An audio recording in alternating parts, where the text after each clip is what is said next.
Priscilla, I know that you spoke at the Women's League inaugural luncheon, and I was struck by your commenting on three things that were very important in your role as wife of the president. Do you remember what they were, what you talked about? No, I probably don't. You Refresh my memory. Well, you said a sense of yourself, Mm-hmm. a sense of humor, and a love of people. And I thought that was do you want to talk a little bit about each of those characteristics? I think that probably a sense of self is absolutely crucial. Otherwise, you are smothered by the job. You have to know yourself pretty well and be comfortable with yourself, and then go on from there. A sense of humor.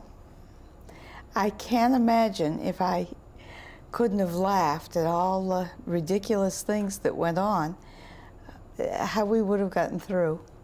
Uh-huh. And what was the Your love of people. The love of people. I'm going to come back to these. It's a people job. Uh-huh. It really is a people job. And we kept track one year. We never did it again because it was almost overwhelming to know. But we kept track one year, and I believe we fed real food to something like 999,000 people, and just under 10,000 people. And that's a lot of people in a place that is your home as well as the Institute home. Yeah, well, I want to pick up on that. What about, in the first place, going to a sense of yourself? Do you want to talk a little bit about what your vision was of the job when you found out that Paul was going to become president? Do you want to talk a little bit about that, what that was like in terms of thinking about yourself? Well, it was really learn as we went that first year. It was a great change for me, Edith. My children were pretty well grown. Weezy was the only one that was at home. You have 4 children. We have 4 children. Weezy was a 16-year-old, and so she was in and out of our lives there in the president's house. But fortunately had already gone away to school, and so didn't live in the fishbowl, which I think would have been hard on a young person. We really did feel our way along, but we had some things that we felt strongly about. We realized very early on that students came to the president's house in large part because they were leaders, they were on various committees, they were part of the student government, the fraternity conference. They were there because they were movers and doers among their peers. And it was very easy to see the same group of students. And I worried a lot about that first year. And that you weren't seeing other students, you mean, that was too selective. That it was too selective. And so we did 2 things. We did a Christmas party where we really tried very hard to invite students from all over campus that weren't leaders, ones that we'd met up with in a variety of ways. And we looked for about 100 young people. That worked well, and that was fun. But it wasn't consistent. Again, we needed a mechanism where we felt as if sometime during the 4 years, everyone had a chance to be in the house and sit down and have dinner with Paul and me. And so we devised the senior dinners. And we invited the whole senior class. And that first February, we made lots of mistakes. we invited them, and we tried for weekends. We tried for brunches. We tried for kind of picnic, indoor picnic style Saturday afternoon parties. We tried a variety of things. And we learned what worked and what didn't. They don't like to get up early in the morning. A brunch was not popular. Saturday afternoon was not popular. There were athletics.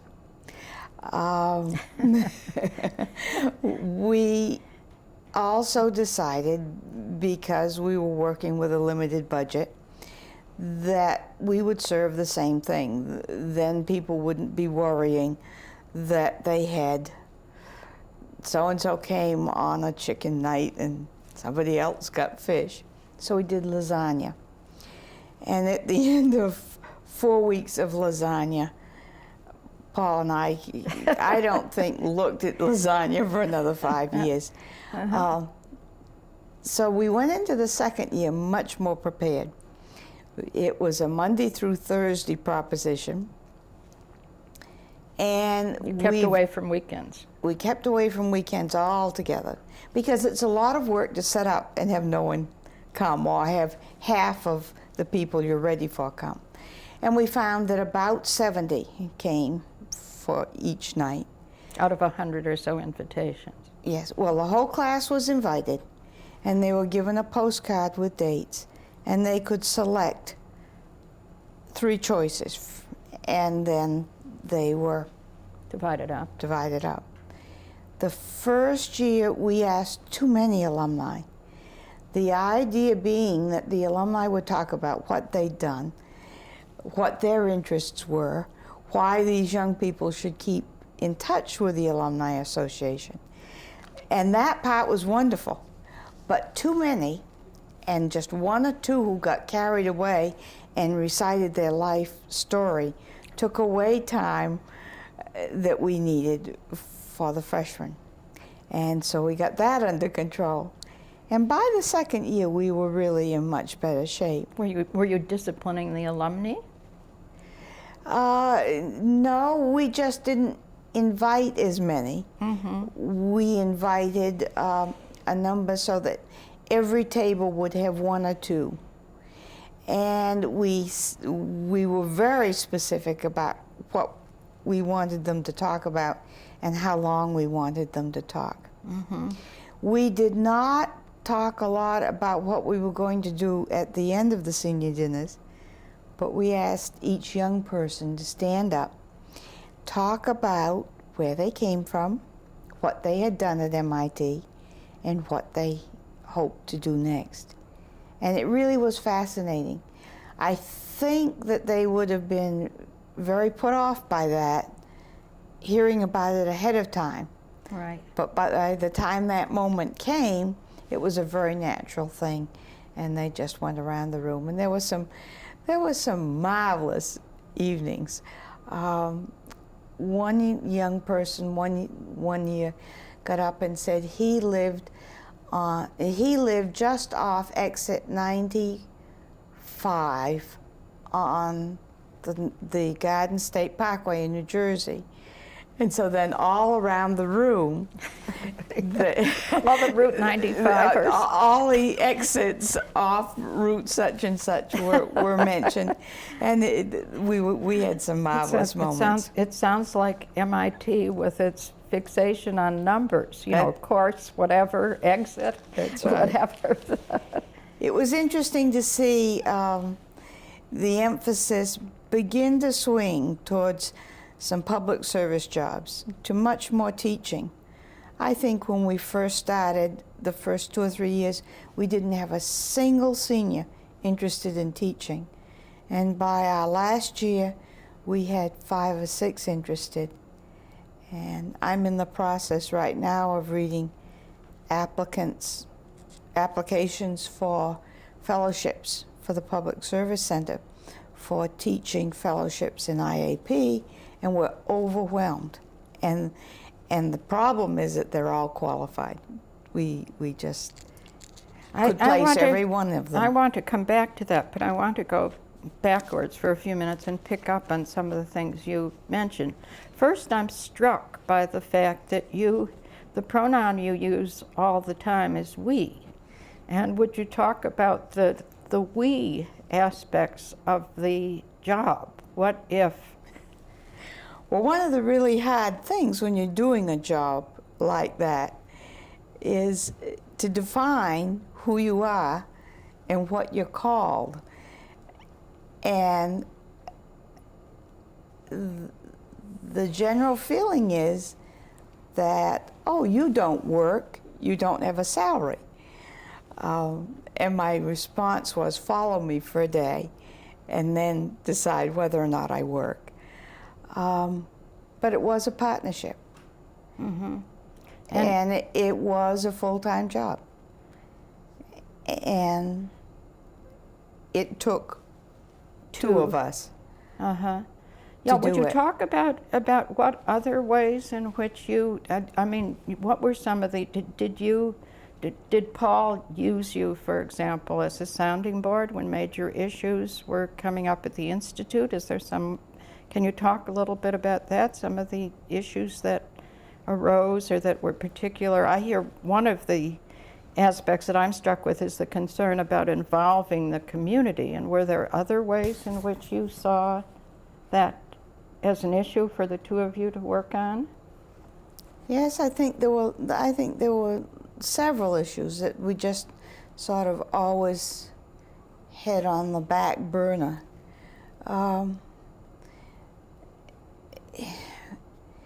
You know, two people always see things from a different perspective, and I think we helped each other to sort out what our priorities were.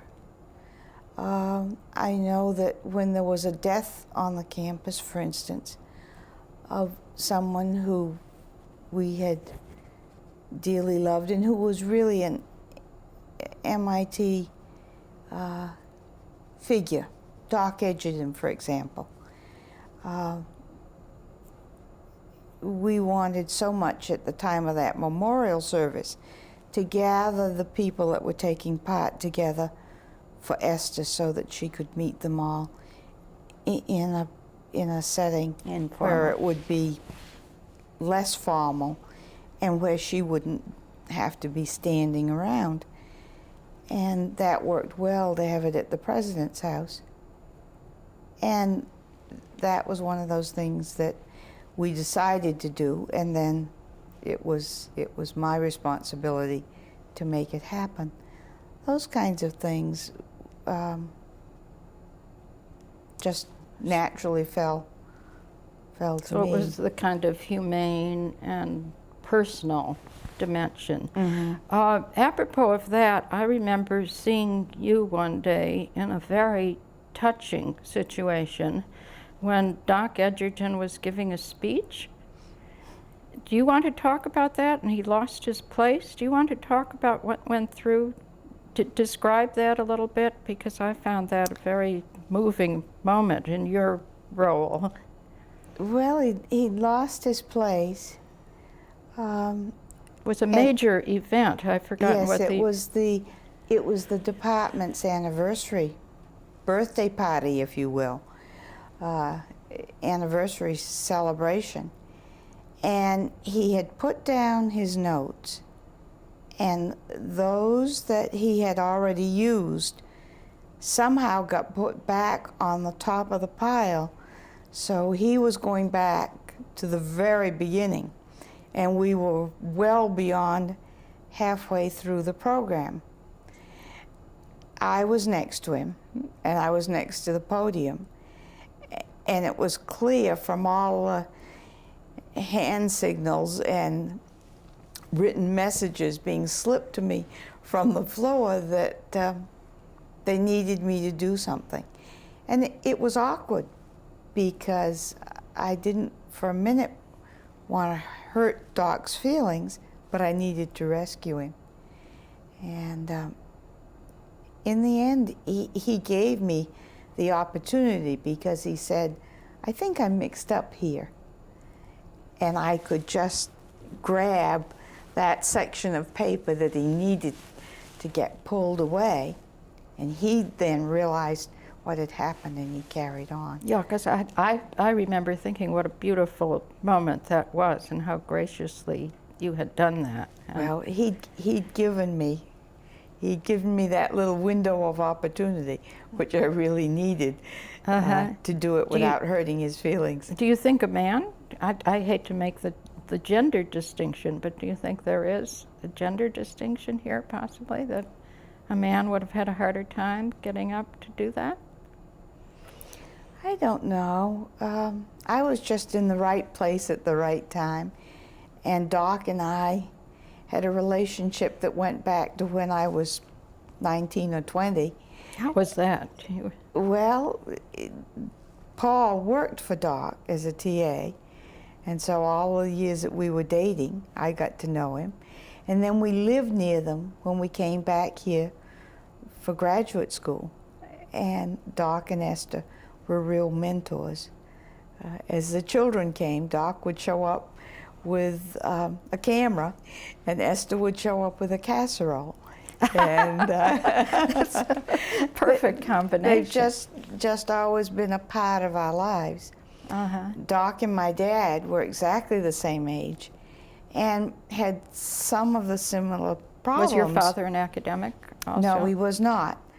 But they had met once, and Doc always asked about him, and my dad always asked about Doc. And I think there were just lots of bonds there that made it easier for me to do what was needed that night. Mm-hmm. And I don't think it was a gender thing. I think it was just that I happened to be the right person in the right spot. Mm-hmm. But that was certainly a memorable moment, I think, for everyone in the audience, and your role was much appreciated. Thank you. I know. Thank Could you. Could you talk a little bit? You referred to the Edgertons as mentors and role models. Did you have any role models for your role as wife of the president? Leah Wiesner, Leah and Jerry have probably been the kinds of friends and mentors to so many people in this community that everyone needs. But Jerry was always there with the right kind of advice for the two of us. And when we were trying to make the decision in 79, 80 about moving into the president's house, Jerry's advice was just wonderful. And Leah was the one, when we decided to make the move, who sort of urged me to do what I needed to do and get on with it and make it right so that our children would feel it was a home. And You're talking about redecorating and fixing it up in a way that yes, would be comfortable. And sort of establishing bedrooms for the children, because after all, they were going to be home a lot on vacations, and she thought I needed. She had a sense of that family responsibility and engagement. And how much it meant to me, and how much that had been part of the decision, how it would affect that was our one family. of the things you worried about, was that That's if you right. moved into the role That's right. that you would become necessarily somewhat distant from involvement with your children. That's right. And there was never a time that I couldn't call Leah and know that the advice I got was what she honestly thought. That her reflections on the questions posed, Well, which was very, very helpful, very kind, and right. very caring mentor. Uh-huh. So now they did not move into the president's house, but That's right. But they advised you to, on what basis? Do you want to talk a little bit about that choice? Well, I guess I feel very strongly about that. As we did that, the community did not understand that Leah's physical problems did not lend themselves to that house. remember that it's just been in the last 4 years that there's been any handicapped access, any elevator in that house, and Leah was having terrible problems with stairs, needed to be swimming. Jerry had just built her an indoor pool. It was not an option, really, for them to move in there. But when they realized that we really thought that it might be the thing for us to do, they were very supportive and very helpful in getting us started on planning that move. Mm-hmm, mm-hmm. And you had been involved somewhat when Jerry and Leah were president yourselves in the administration, so That's it was right. not... Paul was Jerry's chancellor, Uh-huh. and so we'd worked so closely. And for us, it was just in some ways, a continuation, but on campus, of some of the things we'd done. We tried to do some entertaining for them in Winchester, just to lighten the burden a little bit. For the Wiesners, For you the mean. Wiesners, for Right. Jerry and Leah. Right. And so every once in a while, when Leah was not feeling quite up to snuff, and there needed to be somebody at the house for a function, Jerry would call, and Paul and I would be there. Mm-hmm. And it worked very, very well. So you were really complimentary Mm-hmm. team. Now, was there a change in your role from the time Paul was chancellor to when he became president? Oh yes, it's a tremendous change. It's a tremendous change because, well, then it's your job. Mm-hmm. Before you're asked to help, and you do everything that you can, but it's much more it's much more up to you to decide whether or not you do it. Is that what you're saying? That? well, I think you're a helper. Uh-huh. I think You're ancillary. Paul described himself in those years when he was chancellor as Jerry's deputy, and I suppose in a way I was Leah's deputy. You know, Mm-hmm. That's interesting. Yes. I was available when she needed me. Now you talked earlier about people not thinking of it as work because you didn't get a salary. Do you want to talk? Where did you get that sense from, that people didn't understand what the role was about? I think all of us in the country think about this now in relation to Hillary Clinton, for example, and I think that. Do you want to talk a little bit about that? Well, in those 10 years, there was a tremendous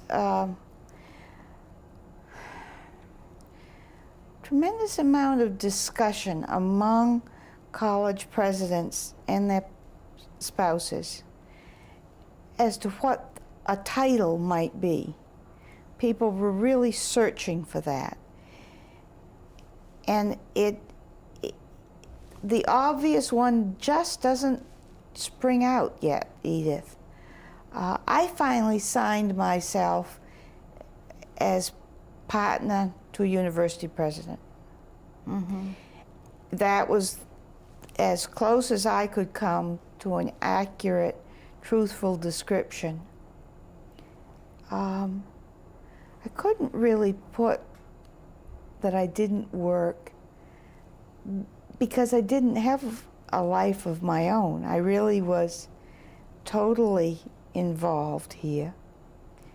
And I think you will find, if you look back, that between 1980 and 1990, that probably was the title of choice. I have not heard that they've come up with any better one. Mm-hmm. Well, it's a difficult role because you aren't accountable in the same way, and yet everyone knows how significant two people are in a marriage relationship when one has a job like that. Now, you say you couldn't. Were there ways in which you feel you lost something of what you might like to have done on your own had Paul not been president? I lost a personal life, but I certainly was part of a very rich experience in those 10 years. I lost the ability to have any spontaneity in picking up and doing things. And we learned a lot about our friends. Some friends had no patience with our life, and Because they thought they were being snubbed or excluded in some way? just or... couldn't believe, given an invitation that could move through a 6-week to 2-month period of time, that we couldn't accommodate that, but perhaps could in 6 months. And our children were absolutely remarkable. They learned to put dates on the calendar, and we absolutely didn't let things get those dates shoved aside. But they would plan way ahead. They would plan 6 and 8 months ahead, which is not easy for young people. Mm-hmm. They don't think in those terms. You had weddings and births, and do you want to talk a little bit about that in those Yes. years? What? Had 3 weddings in the president's house, and then one of the people who worked for us was married in the president's house, and one of Virginia's college roommates who got a PhD at MIT was married in the president's house. So Paul used to teasingly say we did weddings. You catered weddings? We did weddings. Uh-huh. And we had some little people in the president's house. I guess you remember that we extended for some months while they made a second search for the vests. Mm-hmm. When Phil Sharp changed his mind. Our oldest daughter had twins and was very, very ill, and went back to the hospital, and I ended up spending 6 weeks out there. Which was where? In Pomfret, Connecticut, with she already had 3 children, with those 5 little girls, doing MIT work over the phone at night and trying to keep that household together days because she went back into the hospital. It was not an easy time, but that kind of emergency, you just simply have to drop everything and put things aside and move on. There was no conflict for you. You knew that's where I belonged. Yes. But there were other times where it was much less clear, and the decisions were much harder. My dad went downhill over a period of 6 or 7 weeks. The last 2 weeks were very clear that he was slipping away, and I commuted daily. They lived in South Dartmouth, and I commuted daily. The first part of that time was a much harder call, because it could have been just another episode, and he might have pulled out of it, and it was hard to know whether you continually canceled things and what you did. Mm-hmm. That was when a phone in the car became just a treasure, because I would be stuck in traffic with a dinner party coming up fast, and nobody'd know where I was. And when we finally went to a car phone, it really was a blessing. Uh-huh. So you had a very personal understanding of advanced technology. Yes, that was technology that I thought was absolutely marvelous. Was there some you did not think was so marvelous? Well, yes, I suspect that I thought the telephone was the enemy, but in the house and in the... Because you were constantly available, you mean? You didn't have the choice. That's right. Right. But in the car, it did work for us. Uh-huh. Uh-huh. I wanted to, you have gone, you've talked about so many issues that reflect so much of what has happened to women over the period of time. And I know that the role of women at MIT was always a major issue during Paul's administration. Do you want to talk about that and what you have seen over the period of time you've been here? Well, I believe this year that the freshman class has 42% women in it. And it's such a profound difference, because I've been around here for so long that I can remember classes where you had to really look for them, and now they're everywhere, and I think that's absolutely wonderful. I think they're doing well. I think Becky Vest has continued the open houses for women at the beginning of the term. I suspect all freshmen have some homesickness, but I think some of the young women had problems where they needed just a little extra special nurturing, and I think that afternoon, with just themselves coming into the president's house and being able to meet as a class was perhaps helpful, and I'm so pleased, because I think she has continued to do that. Mm-hmm. Now, what about when you look at your own role and your daughters and your daughter-in-law? What's your feeling about the way their lives may or may not be like yours? And could you visualize one of them in your partner role? Well, yes, I have a daughter actually whose life is very much like mine.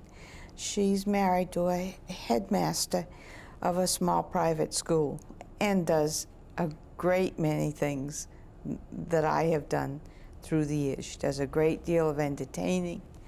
She really is the partner. One of the big differences, I think, she also has 5 little girls. She is chaplain for a local hospital. And I find it very heartwarming that the trustees at each trustee meeting worry about whether she's getting enough physical support to do all she's doing, and feel some obligation to make sure that that's in place for her.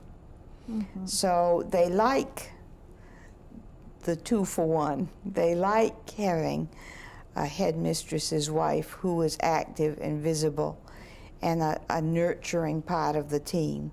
But she also has her own professional career. But she also has her own professional career.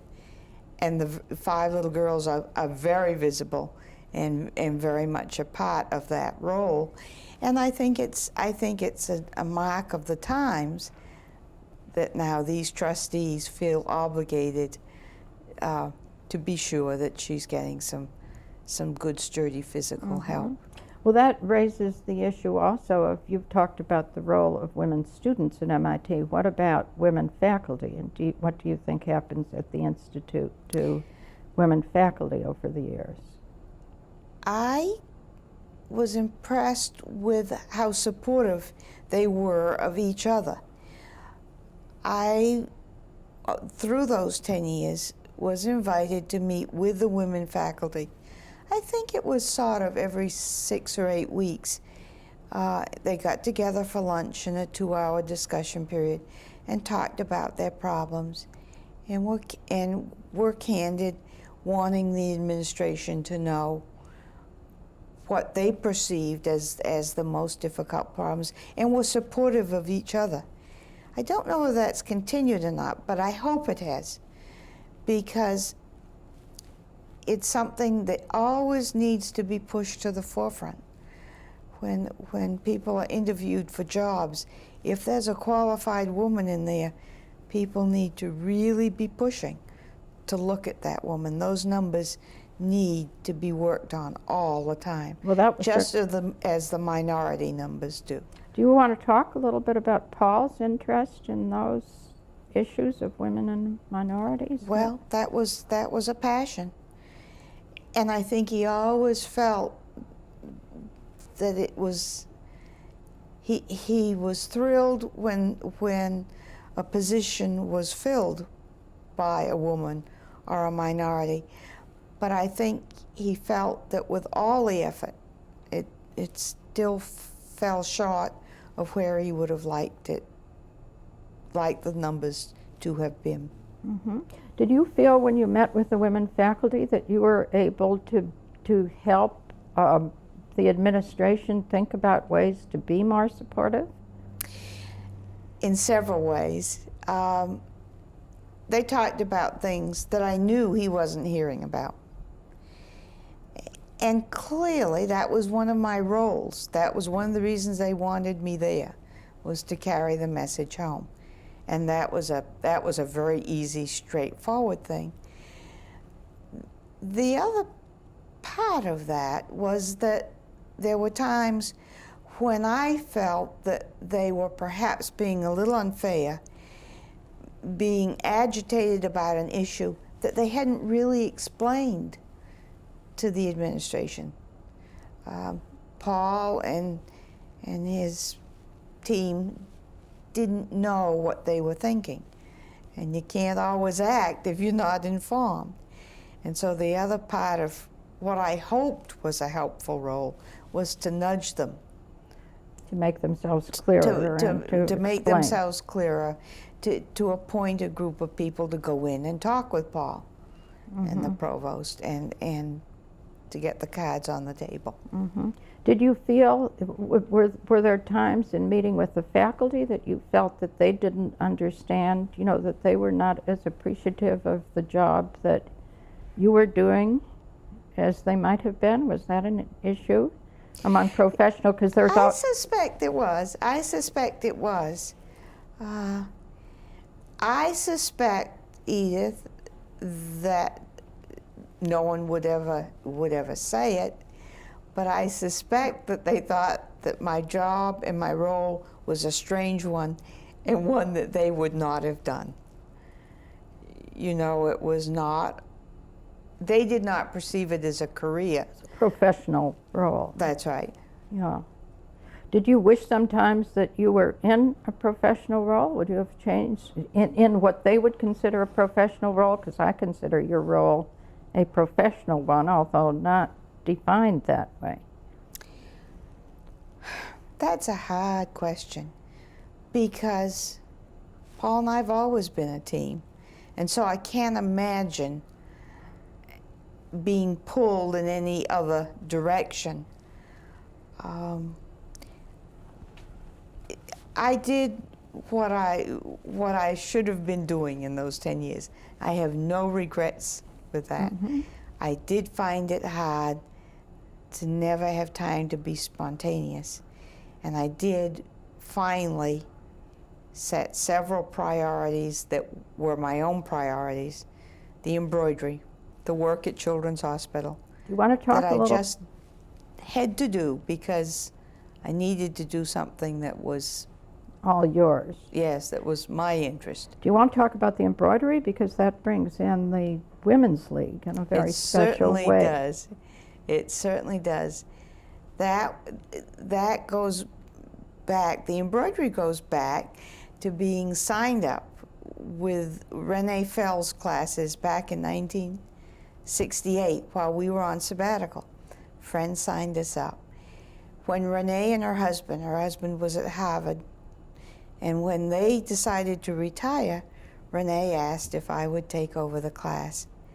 And at first I thought that I wasn't prepared, and then I thought, if I don't try, I'll never know. And it turned out to be just a wonderful thing. And then as we moved into the president's house, the general reaction was, well, you can't teach anymore. And that was a little bit like waving a red flag at a bull. The bad word was can't, and I didn't quite understand why I couldn't. The league didn't seem to have any problem with it, and I didn't have any problem with it. And indeed, it was an absolute mental health kind of thing for me. I went in, and for those 2.5 to 3 hours, I was doing something I loved, both a creative thing and teaching. I guess teaching really is the profession I've always had. And I met such an incredibly wide group of people across the Institute.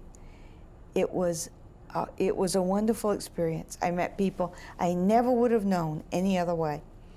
It was the thing that made it possible for me to say I was never isolated, because I had staff people, I had people that were janitors, cooks, faculty wives, faculty, undergraduates, graduate students, foreign students' wives. It was just the most incredible cross-section of people.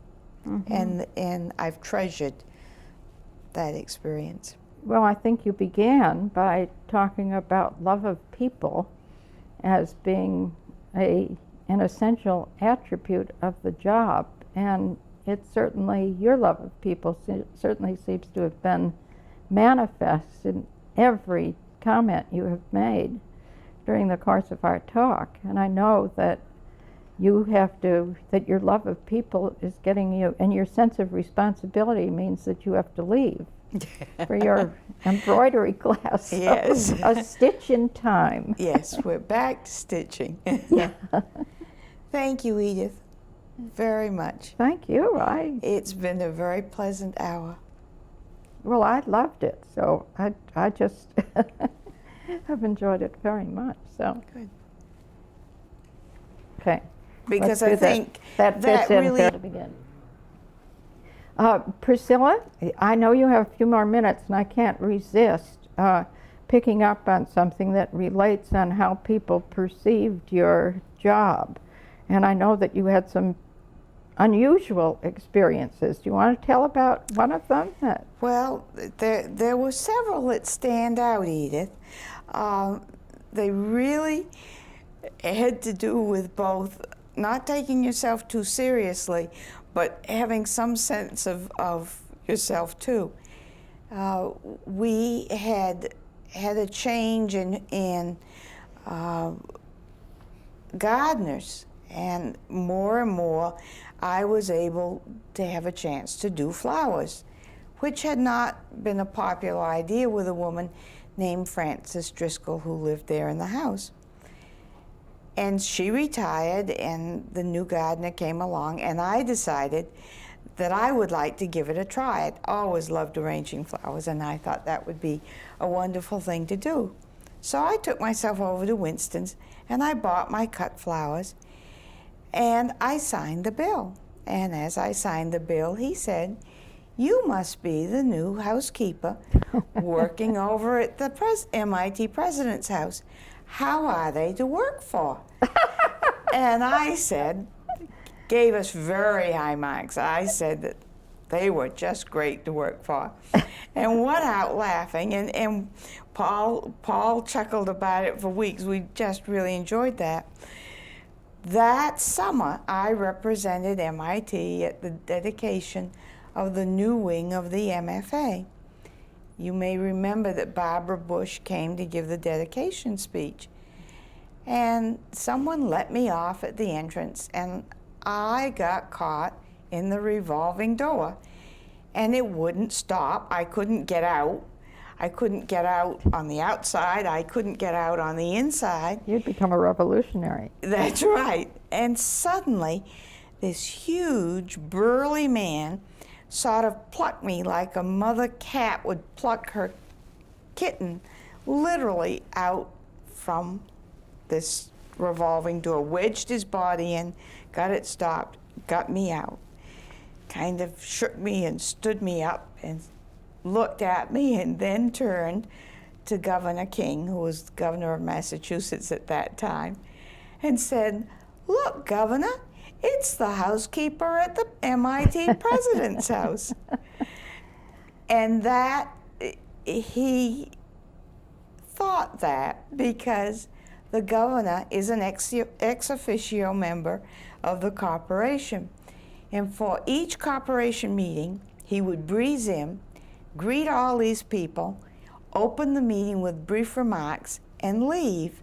And this bodyguard had spent a great deal of time out in the kitchen with me, checking on what was for breakfast and hoping there'd be a crumb left over.